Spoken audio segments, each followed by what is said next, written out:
Secret Art of Business, and today I have Andrea Bergstein with me. And Andrea, you have really one of the most fun companies I think I have seen in a while, which is Scribblet, and I cannot wait for you to talk about it. And it is essentially an opportunity for kids to start publishing and writing. So tell us about your business.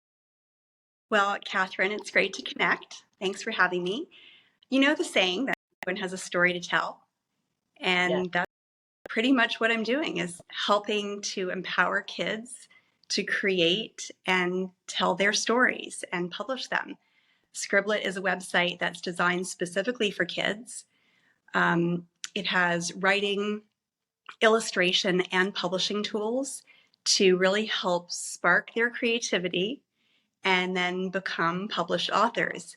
It really builds a level of confidence and just like any other achievement. Um, and the goal of Scribblet is really to create that hands-on interaction with literacy and foster a love of literacy. So basically you have a template. You can start typing away.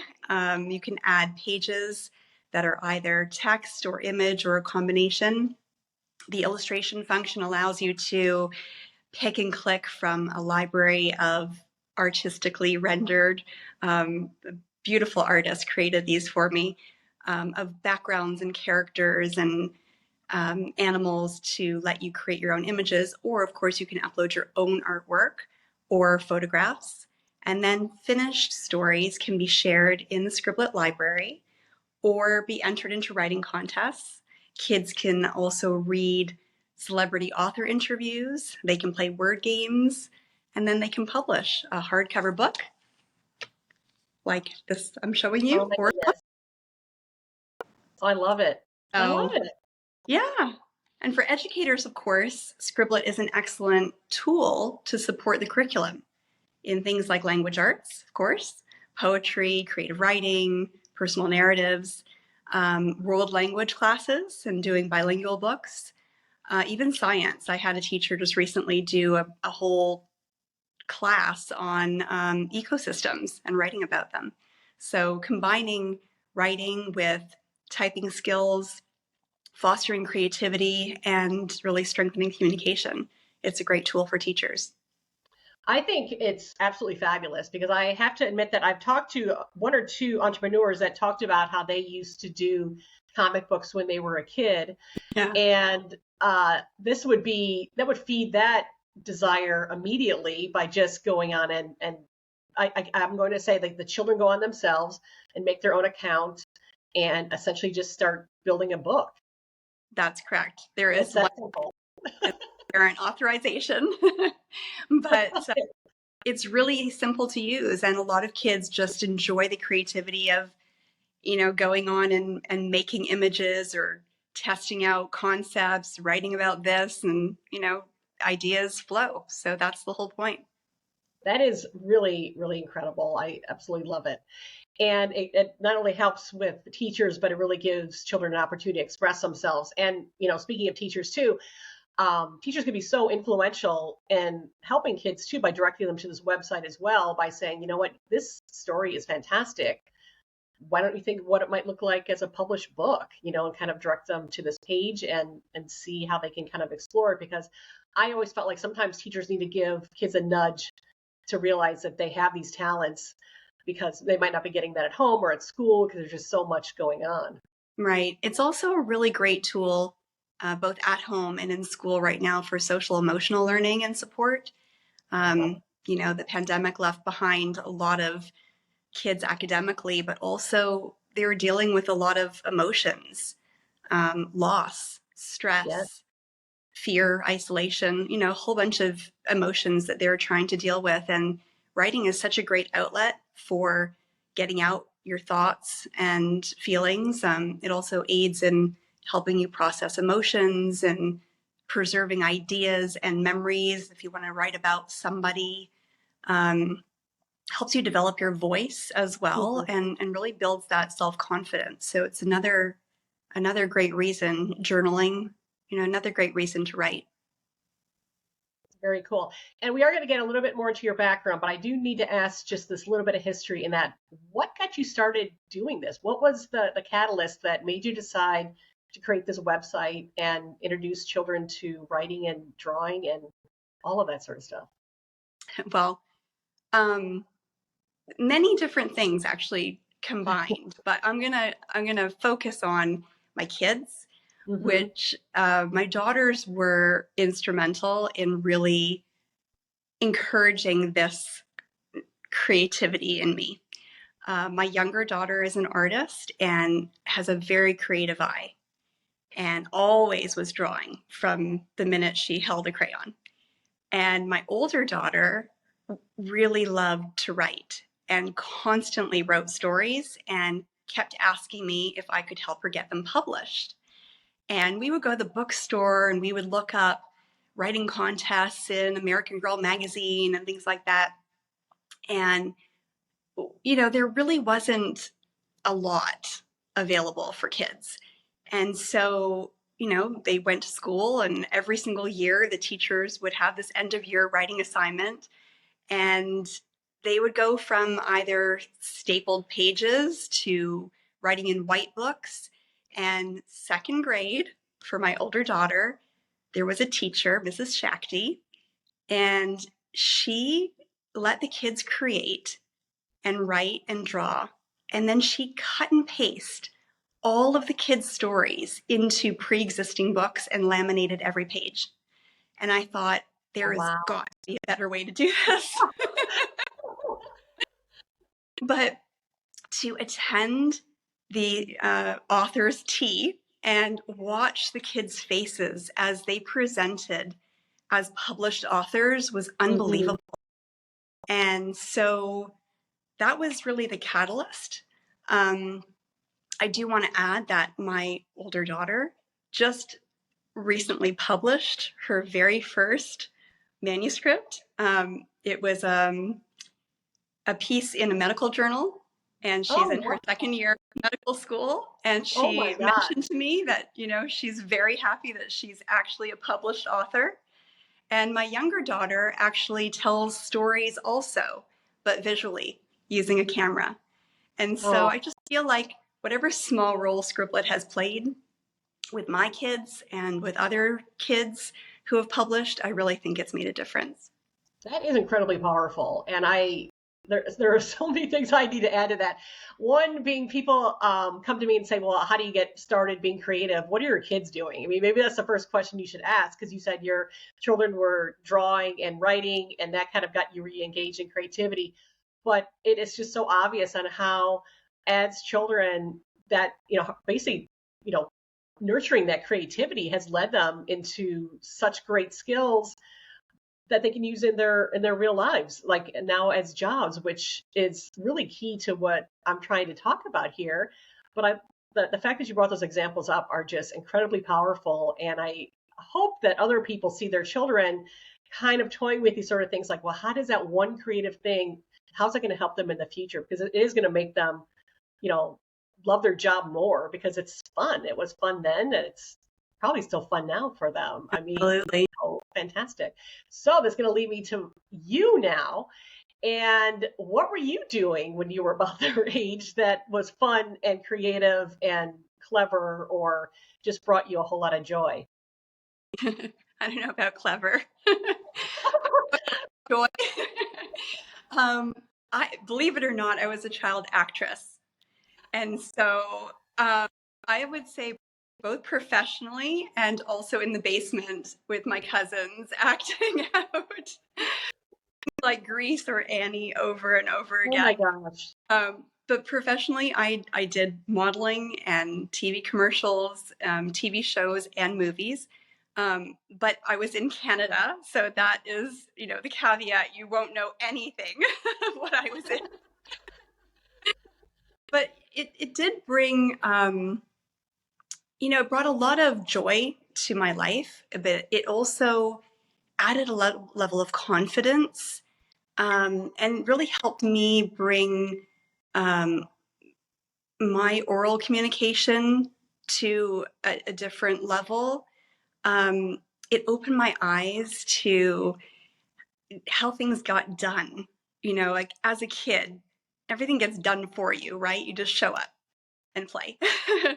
um, but being on a TV set and seeing how many people are involved in making something happen and the level of detail that is labored over, that really intrigued me.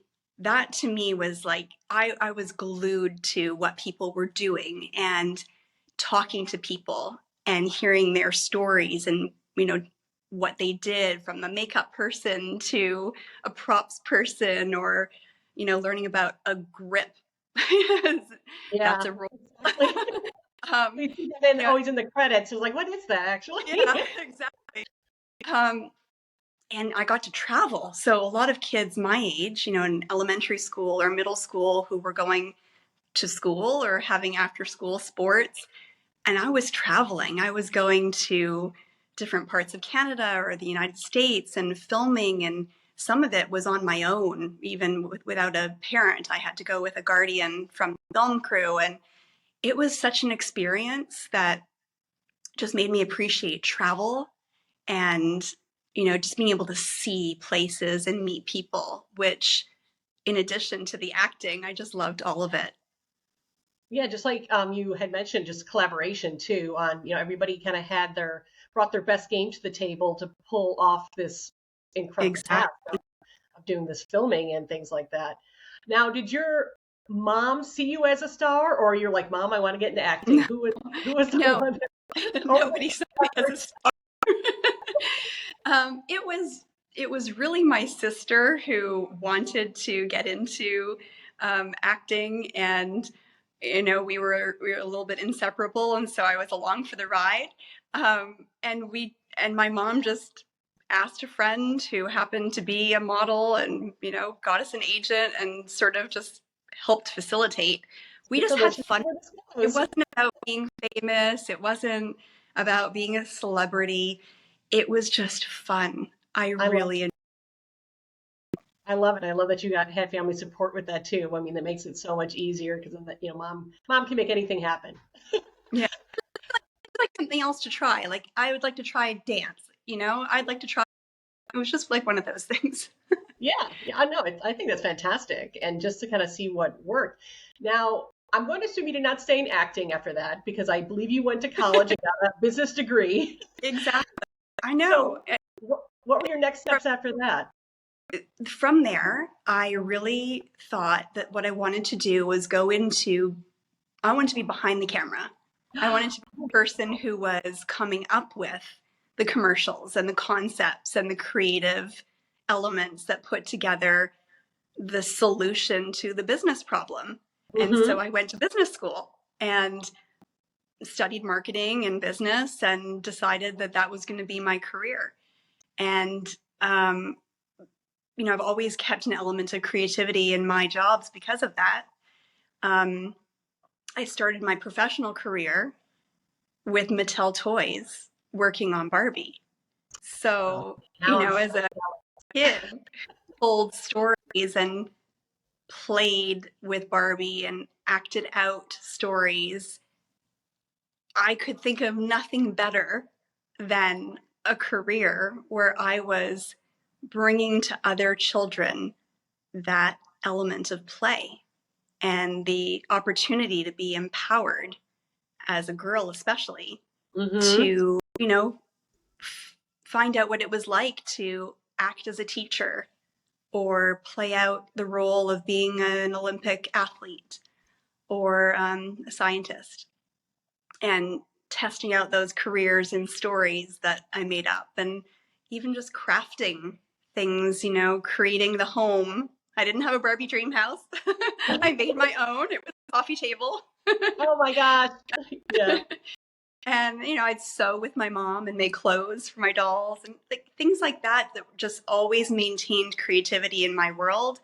I ended up doing that professionally and I love that so absolutely love much.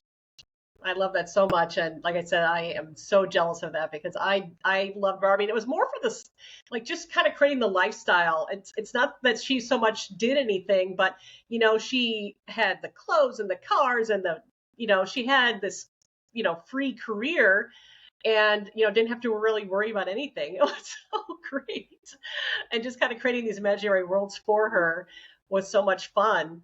I do have to ask, do you have a favorite Barbie? Because she came in all different forms and careers. Was there one that you particularly like? Oh man, this is a good one. Well, there was totally hair Barbie where the hair went from the top of her head to the tip of her toes, and I really loved creating different hairstyles, so that was, one of my favorites. But there are also designer Barbies that have been created by Bob Mackie and other wonderful designers. Yes, The level of detail and care that's gone into crafting these fantastic outfits is just incredible. and did you get to do the marketing for those sort of celebrity ones too, or like what I was your? did. Oh, I you did. did. I worked in Canada, France, and the UK, and helped build the Barbie brand in all three countries, um, including the regular line as well as the collector doll business. So it was a real joy. That's so awesome. That is so awesome. But then you decided to get into helping kids share their stories, which is a little bit of a spin-off from that, which is a spin-off from what you did as a kid, which I love, just the building blocks of this, which is so fantastic. So you are basically changing kids' lives, having them tell their stories, published authors, printing books if you like.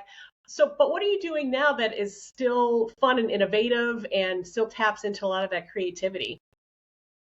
Well, believe it or not, Scribblet is my labor of love and Oh, my creative passion. I find in everyday life, the people that I meet and the places I go are always sparking ideas for how to encourage kids to fall in love with literacy. And so a trip to the museum for mm-hmm, me, just, on a Saturday, will turn mm-hmm, into an idea for how kids should be creating their own coffee table books, art books, yeah, or, seeing Girl Guides selling cookies. And that prompted me to investigate a writing badge for Girl Guides. Um, my daughter's own experience with celiac disease prompted me to contact the gluten intolerance group and talk about how kids through that group could enter a writing contest, that we could promote this writing contest to get kids writing about their stories of self-discovery and discovering that they had this disease that they needed to deal with. So I think like everywhere I go, I could just be enjoying a beautiful day, walk in the park, and there's an idea that just yeah, germinates and I need to follow it through. exactly. Exactly. And that's what's great. It's like, let me just get away from my desk for a minute and just explore the world. And it is in museums and walks and things like that. And this is where you're getting even more and more ideas. And I'm sure you get a lot of ideas too when you talk to the children about some of their thoughts and all of that too. Assuming that you do get a chance to still hang out with a bunch of kids all the time. Well, I would love to spend more time with them. I do get feedback all the time. Um, a lot of thank yous for having Oh, Scribblet oh, available. Just warms my heart. Um, there was a grandmother who wrote me from Minnesota about her grandson who, a special needs boy who really couldn't put a paragraph together. And she found Scribblet and got him telling stories and writing stories, and he's published 5 books on Scribblet. And it just warms my heart that she took the time. She was thanking me, but she was the one that invested the time and effort to help him. And that's just it. Like having those mentors, having the champions that will really sit with kids and encourage them to tell their story, to share their thoughts, their feelings, their ideas, their artwork. We're just the tool, right. but I really appreciate the opportunity to help empower the kids and let them feel what it's like to be a published author and achieve that success. You truly have a purpose driven company, and it is got to just be so rewarding, just with, like you said, with the thank yous and just knowing that you are changing little lives out there. I mean, I think we all wish we had companies that were that powerful. We all do what we can, but that is getting at the root of society basically, and helping children just be expressive and, you know, work through issues, be artistic and creative, create escapes for them. For you and me, much like Barbie did, except this in a little richer way, which is so incredibly cool. I'm so glad that we connected, because I think this is just, like I said, just a very, very powerful message that you have created and a company that you've created. So thank you so much. This has Well, been thank you. fantastic. And I will have all your information with the podcast. And so people know how to direct their own children to Scribblet and write their own books and draw their own drawings. And I'm going to love watching this evolve into more and more and more things for kids, because I think, you know, you're going to keep getting more thoughts and more kids are going to find it. So I really hope they do, because I think it is truly fantastic. So thank you so much for what you're doing. It's really, really fantastic. Thanks for the opportunity of sharing Scribblet with you, Catherine.